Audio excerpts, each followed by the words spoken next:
गुर्दा की पथरी नई साइंसी तहकीक क्या बताती है। दोस्त, आज हम बात करेंगे एक ऐसी तकलीफ के बारे में जो बहुत तेजी से फैल रही है, गुर्दा की पथरी। लेकिन नई साइंसी तहकीक ने इसकी असल वजह को बहुत वाज़े अंदाज में बयान कर दिया है। पथरी बुनती कैसे है? गुर्दा हमारे जिस्म का एक फिल्टर होता है। जब जिस्म में पानी कम हो जाए, खाने में नमक और बाजारी खाना ज़्यादा हो जाए, तो ये फिल्टर गाढ़ा हो जाता है। जब गुर्दा से गाढ़ा मादा निकलता है तो इसमें नन्हे नन्हे ज़र्रे बनते हैं। ये ज़र्रे इकट्ठे होकर छोटे क्रिस्टल बनाते हैं और यही क्रिस्टल जमा होकर आखिरकार पथरी बना देते हैं। नई तहकीक क्या कहती है?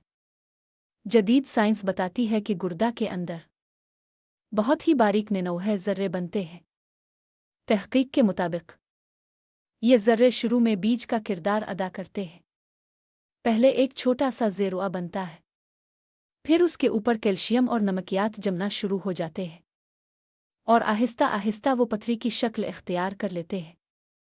यानी पथरी एक दिन में नहीं बुनती, ये कई दिनों और हफ्तों में तैयार होती है। इस तहकीक का फ़ायदा क्या है?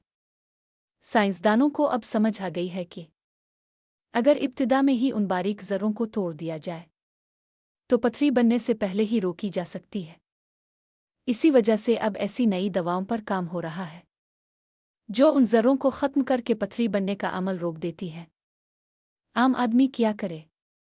तहकीक के मुताबिक आसान मशवरे: 1. रोज़ाना 8 से 10 गिलास पानी। 2. खाने में नमक कम। 3. बाजारी मशरूबात खुसूसन कोला किस्म के कम से कम। 4. लीमों वाला पानी आखिरा पानी। 5. रोज़ाना बहुत ज़्यादा गोश्त ना खाएं। ये चीज़ें पथरी के बनने वाले बीज को बनने ही नहीं देती। दोस्त, नई तहकीक ने एक अहम राज खोल दिया है। पथरी एक नन्हे बीज से बुनती है और इस बीज को रोका जा सकता है अगर हम पानी ज़्यादा पें, खुराक में तवाज़ुन रखें और नमक कम इस्तेमाल करें। तो इस तकलीफ दे बीमारी से बचना बहुत आसान हो जाता है।